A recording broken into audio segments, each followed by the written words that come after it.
Waters are fast-moving. Unlike other big rallies, Bit earlier at about 7 a.m. A group from the Coast Guard. Welcome to #PHVote 2013. Today on Rappler, the head of the police Custodial Center is fired for Jinggoy Estrada's wedding anniversary party.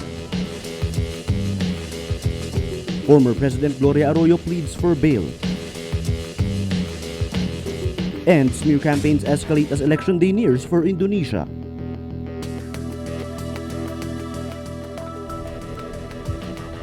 Hello, I'm Paterno S. Makel. Welcome to Rappler, your social news network. The Philippine National Police or PNP fires the head of its Custodial Center after detained senators violated the rule on visiting hours. Senators Bong Revilla and Jinggoy Estrada are in jail over graft and plunder charges for alleged participation in a multi-million peso fund diversion scandal. The PNP is criticized for giving the senators special treatment after reporters saw family and friends bring food inside the Custodial Center way past visiting hours. Custodial Center Chief Superintendent Mario Malana was relieved from his post for failure to enforce visiting hour rules. The PNP started enforcing longer visiting hours for detainees after the incident. Former President and now Pampanga Representative Gloria Arroyo pleads for bail, citing tremendous distress in being a prisoner in a hospital. Arroyo's lawyer Modesto Ticman Jr. filed a motion before Anti-Graft Court Sandigan Bayan over her plunder case involving 366 million pesos in allegedly misused charity funds. Plunder is a non-bailable offense. Attached to Arroyo's motion is a psychological assessment report saying hospital confinement is, quote, not conducive to her speedy recuperation. Clinical psychologist Arnulfo Lopez says Arroyo has trouble sleeping and is experiencing loneliness because of her, quote, confinement, limited contact with her family, and very restricted actions. As part of Arroyo's treatment, Lopez recommends that she is given, quote, unrestricted mobility, interactive lifestyle, engagement in her usual daily routine, and performance of her usual activities as a public servant. State Weather Bureau Pag-asa says it will continue to rain over parts of Luzon and Visayas on Friday as a low-pressure area was spotted 550 kilometers east of Baler, Aurora as of 4 p.m. Thursday. The rains caused flash floods around Metro Manila. The rest of the country will be partly cloudy to cloudy with isolated rain showers or thunderstorms. Check out Rappler's Project Agos Microsite, a one-stop shop for educating the public on how to prepare better for disasters. Project Agos aims to raise awareness on climate change adaptation and disaster risk reduction and management. It can help people better prepare, respond, and aid in recovery. Visit www.rappler.com/projectagos. The Department of Health or DOH urges Filipino Muslims to defer plans to join pilgrimages to Saudi Arabia this year because of an outbreak of the deadly Middle East Respiratory Syndrome or MERS. About 6,500 Filipinos are set to join millions of pilgrims visiting holy sites in Saudi Arabia for the HAJJ in October. MERS has killed at least 284 people in Saudi Arabia since it first emerged in April 2012. At least 2 of the dead in Saudi Arabia are Filipinos. Estimates say at least 300,000 Filipinos live in the U.S. without proper documentation. Some resort to hiding and falsifying documents to avoid deportation. In June 2011, Pulitzer Prize-winning journalist Jose Antonio Vargas revealed his status as an undocumented immigrant. Vargas says he wants to promote dialogue about the immigration system in the U.S. He also produced and directed an award-winning film, Documented. Look, like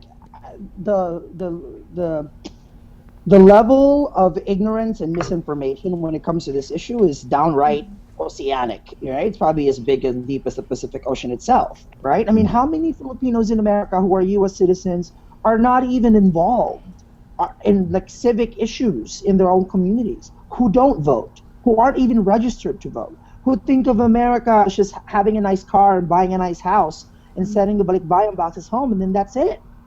You know, Vargas talks about the stigma of being an undocumented immigrant. He says there's a lack of information on the issue. He blames the non-confrontational culture of Filipinos. Everybody was like, you can't tell the whole world that you're TNT. You're not supposed to say anything. I think as a culture, I think we've always had a very kind of, you know, let's adapt, let's assimilate. Let's kind of just blend in, right? There's that feeling of you don't want to rock the boat too much, right? For me to do that. Another undocumented Filipina, Akiko Aspiliaga, details the struggles of staying in the U.S. She says the Philippines has the longest visa waiting line among Asian countries. It's difficult to actually plan out a future, and so many times I had to change that plan and just live in a daily basis, especially, you know, growing up and being this teenager, a young adult. A lot of the privilege that a lot of folks have and don't even have to think about, I did not have. And it was one of the most hardest thing that I have to live with. And you know, like I say, I just have to live day by day and keep fighting. I think the question should be more, how can we stay in, you know, the legal way, right? Because my mom came here with a working visa, and we tried to do it as much as possible by the book, and still we fell out. With that alone, we can see how much there needs to be a change in immigration and its process. Second-generation Filipino and immigrations lawyer Rio Guerrero also talks about the culture of shame. He is optimistic immigration reform will happen soon.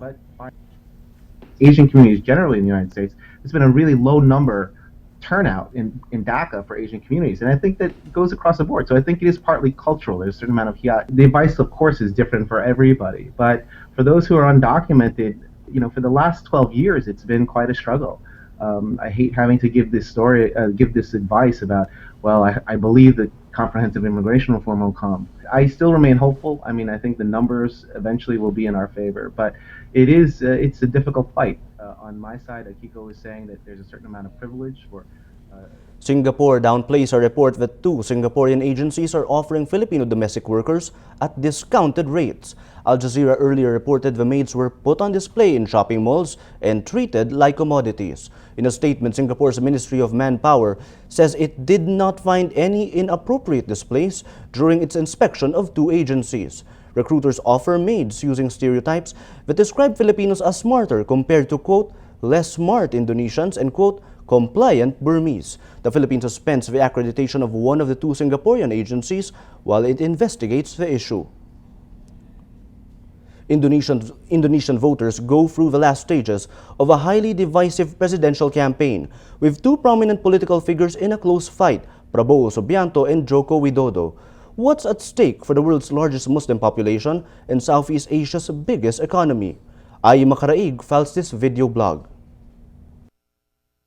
A former general from the traditional elite and a new generation grassroots leader. It's old versus new in Indonesia's July 9 presidential election, only the 3rd time this Southeast Asian nation will directly choose its leader since the fall of dictator Suharto in 1998. It's one of the closest races in this country and one of the most important events in the region. What exactly is at stake? This election is seen as a test of Indonesia's democracy, the world's 3rd largest after India and the United States. 187 million voters face the stark choice between popular Jakarta Governor Joko Widodo or Jokowi and former Special Forces Commander Prabowo Subianto. Called Indonesia's Obama, Jokowi rose from being a furniture salesman. He fought red tape and instituted reforms as mayor of the central Java city of Solo. Supporters see him as the man who will fight corruption, deeply entrenched in Indonesia, but critics hit his inexperience. Prabowo builds himself as the strong man that Indonesia's young and diverse democracy needs. But he has a dark record of human rights abuses, like kidnapping student activists in the unrest that led to Suharto's downfall. Jokowi was the early favorite in the race, but Prabowo's well-oiled campaign cut his lead down to just 3 to 7 points with less than a week to go before the elections. What exactly do Indonesians think of these 2 leaders? Ya, tadinya saya pilih Jokowi, cuman setelah Bapak Prabowo ini naik, saya jadi pilih Prabowo gitu. Soalnya dia orangnya tegas. Mudah-mudahan aja dia bisa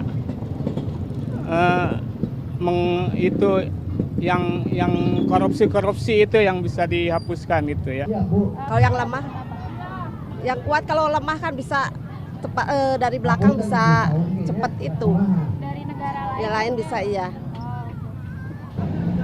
Bapak trauma, Bapak tahun 65 pernah ditahan dengan militer, jadi sampai sekarang trauma. Saya pilih militer biarpun mantan, saya masih trauma. Tahun 66 saya pernah ditahan gitu. Dan saya dulu anggota gerakan pemuda Marhenis. Bisa kerja turun ke rakyat juga. Dia pantas untuk rakyat.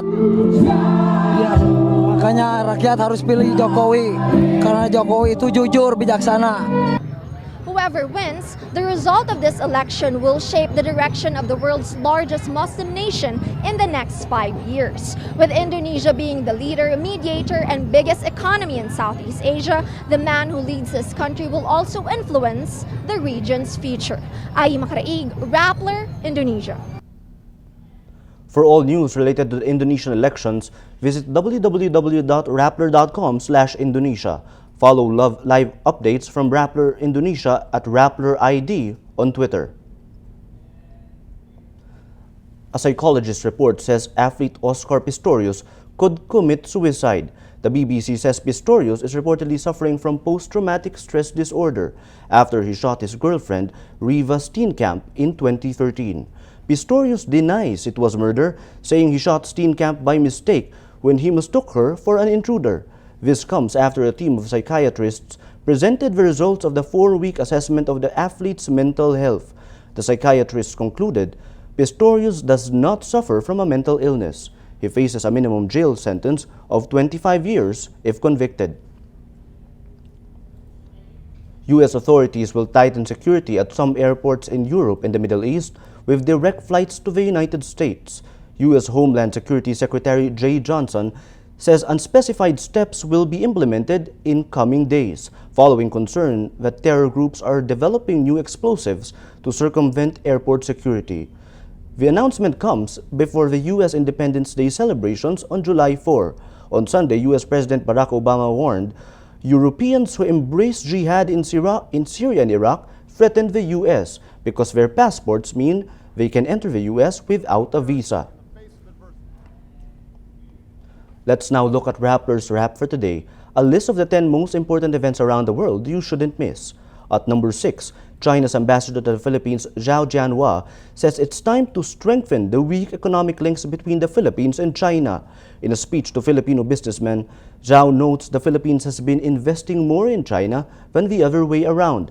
Zhao does not mention the tense maritime dispute between the two countries. Total bilateral trade reached $16.39 billion in 2013, making mainland China the Philippines' number 3 trading partner. At number 8, the United Nations says the highly contagious Ebola epidemic in West Africa can be stopped. Ebola has infected hundreds of people in African countries Guinea, Liberia, and Sierra Leone. Latest figures report 467 people dead from the virus. Last week, medical charity Doctors Without Borders said the spread of the virus was out of control. The World Health Organization warns Ebola could spread to other countries. And at number 9, space agency NASA launches a satellite that can track carbon dioxide, the greenhouse gas responsible for global warming. The successful takeoff comes as a boon after 2 failed bids to launch Earth science spacecraft in 2009 and 2011. The Orbiting Carbon Observatory 2 mission aims to provide the most detailed picture of natural carbon dioxide sources. Human activities, like the burning of oil and coal, send nearly 40 billion tons of carbon dioxide into the atmosphere each year. For the full top 10, visit Rappler.com's The Wrap. At the Wimbledon, Andy Murray fails to defend his title as he falls to Grigor Dimitrov Wednesday. Dimitrov completely outclassed Murray in 3 sets. Murray's loss snaps his 17-match winning streak, ending his hopes of becoming the first British man to defend the Wimbledon title since Fred Perry in 1936. Dimitrov will play Novak Djokovic for a place in the final. Every story on Rappler has a mood meter, which gives you 8 emotions to choose from. Click how you feel and your vote comes down to the mood navigator in the middle of the front page, which crowdsources the mood of the day. It also gives you the top 10 stories with the most clicks. It's a pretty political day on our mood navigator today. We have several political stories here, or stories about politicians like this one, Miriam Santiago, I have lung cancer, 81% voted sad. Another Miriam Santiago story, Miriam running for president, 84% inspired. But we have two red stories over here that influenced our mood navigator the most for today. This one is another frat incident, this time involving a UP student. 81% voted angry. And this one, a very big political story, our top story last night, Imelda Marcos and son plot to reclaim the Philippine presidency. 71% voted angry. These votes on our mood navigator all contributed to the mood of the day. Today, most people are angry. That's Rappler's Newscast for today, Thursday, July 3, 2014. Visit Rappler.com and watch our newscast Monday to Friday. Tell us how you feel on our mood meter and help us crowdsource the mood of the day. I'm Paterno Esmaquel. As we say at Rappler, tomorrow begins today.